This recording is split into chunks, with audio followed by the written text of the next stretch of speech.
All right, everyone, thanks so much for joining us for Weather Where You Are this morning. I am First Alert Meteorologist Courteney Jacobazzi, and we're going to talk about something pretty exciting if you're into the astronomy stuff, the pink moon that will have its final night in the sky tonight. Of course, the moon goes through phases throughout the entirety of the month, and this is April's full moon.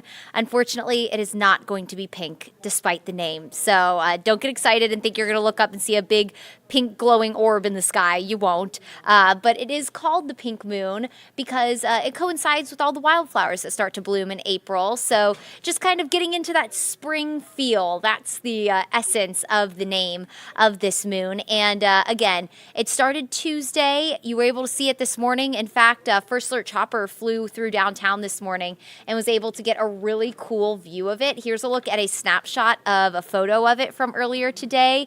Just really beautiful and glowing. If you stepped outside this morning and maybe like me were letting your dog out in the backyard, you noticed that it was just kind of bright outside. That was definitely thanks to this moon. It was really bright on Tuesday morning. But again, as the moon continues through its phases and it starts to wane, that will happen as we head into Friday. So tomorrow morning, tonight into tomorrow morning, your last chance to get a glimpse of it. So if you haven't looked up at the sky or you haven't gotten up early enough in order to see it in the morning, make sure that you go take a look at it because it really is beautiful. And then we have to wait a whole nother month before we get our next full moon, which we'll talk about in just a second as well.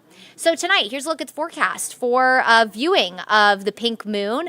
As we head through the evening tonight, temperatures will ultimately bottom out in the low 50s. So tomorrow morning, which will be the best time to see it, the sun rises just before 7 a.m. Then you'll wake up to a really nice morning with temperatures in the upper 40s to low 50s. Very similar to this morning. That's exactly how it'll feel tomorrow as well.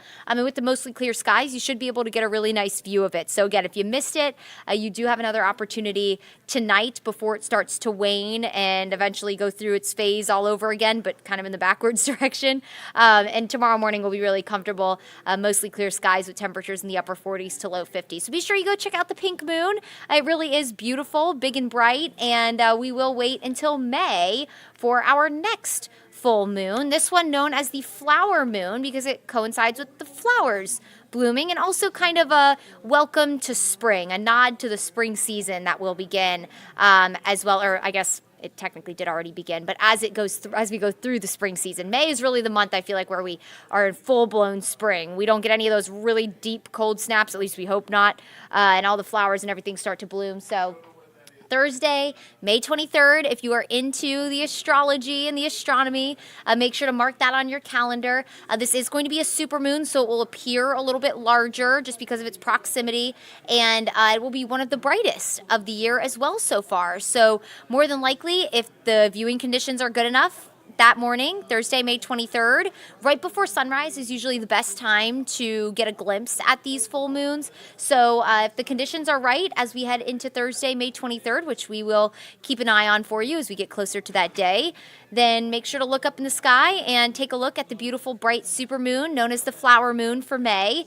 And hopefully it'll be able to illuminate your backyard. It's so beautiful when the moon is almost like a street light for you. And on my first graphic actually goes through all the names of the different moons in case you're interested in it. So let's back up there really quick. After the flower moon will be the strawberry moon for June.